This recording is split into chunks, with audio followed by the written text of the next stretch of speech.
คนที่ฉลาดจริงต้องจำให้ได้3ข้อนี้รับรองว่าความสัมพันธ์ของคุณจะดีขึ้นเรื่อยๆข้อแรกตั้งแต่วันนี้เป็นต้นไป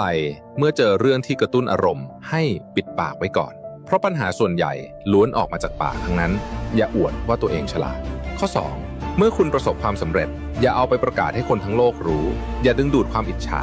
ดอกไม้ที่สวยที่สุดมักถูกเด็ดก่อนเสมอต้นไม้ที่ตรงที่สุดมักถูกตัดก่อนคนที่มีความสามารถก็มักถูกโจมตีก่อนนี่คือกฎของโลกคนที่มีอนาคตต้องรู้จักข่มคมมีความลึกไม่หุนหันไม่แสดงข้อ3อย่าโมโหง่ายคนมีปัญญาแท้จริงมักไม่มีอารมณ์รุนแรงมีแต่คนโง่ที่เอาแต่โกรธทั้งวันคนฉลาดทำเพียงอย่างเดียวคือแก้ปัญหาไม่ปล่อยให้อารมณ์ควบคุมเพราะอารมณ์สร้างปัญหาได้อย่างเดียวไม่เคยแก้ปัญหาได้ประโยคนี้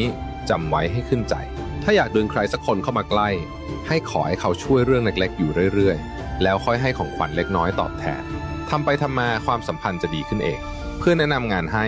ถ้าคุณได้กำไร 20,000 บาทกล้าแบ่งให้เขา 10,000 บาทไปเลยเชื่อเถอะงานจะไหลมาไม่ขาดเลี้ยงผู้ชายพาผู้หญิงสวยไปด้วยละลายกำแพงได้เร็วโอกาสคืองานสำเร็จเกิน 90% เลี้ยงผู้หญิงอย่าลืมเตรียมของขวัญเล็กๆแสดงความให้เกียรติความประทับใจจะพุ่งทันทีการแท้ของการใช้ชีวิตในสังคมคืออะไรให้ของบ่อยเข้าสังคมบ่อยอย่าเปลี่ยนชะตาต้องรู้จักให้รู้จักฟังรู้จักขอบคุณและรู้จักแบ่งผลประโยชน์ขอให้ใครช่วยงานต่อให้สนิทแค่ไหนก็ต้องให้เขาได้ประโยชน์และต้องให้ก่อนไม่ใช่หลังงานเสร็จโต๊ะคุยงานอย่าให้คนเยอะดีที่สุดมีแค่3คนผู้มีอำนาจคนกลางและคุณให้หัวหน้าเป็นคนเลือกอาหารถ้าเขาให้คุณเลือกอย่าถามว่าอยากกินอะไรให้ถามว่ามีอะไรที่ไม่กินไหมกับคนที่ด้อยกว่าคุณทุกด้านยิ่งคุณให้เกียรติเขายิ่งตอบแทนคุณกับผู้สูงอายุต้องรู้จักยกยอเมื่อเขาเกษียณแล้วสิ่งที่เหลือคือความทรงจำยกเขาให้สูงเขาก็พร้อมช่วยคุณคนหลงกามใช้เสน่ห์คนโง่ใช้ผลประโยชน์เล็กๆคนเต็มไปด้วยความอยากใช้การใส่ร้ายคนขาดความรักใช้ความรู้สึกปลอดภัยบนโลกนี้สิ่งที่ทรงพลังที่สุดไม่ใช่เงินหรืออำนาจแต่คือวิธีคิดของเราเองหากคุณรู้สึกว่าตัวเองซื่อเกินไปขาดชั้นเชิงเขินเวลาสื่อสารหรือไม่ถนัดรับมือสถานการณ์ต่างๆผมขอแนะนำว่าถึงจะต้องนอนดึกก็เถอะคุณควรอ่านหนังสือสอนคุณ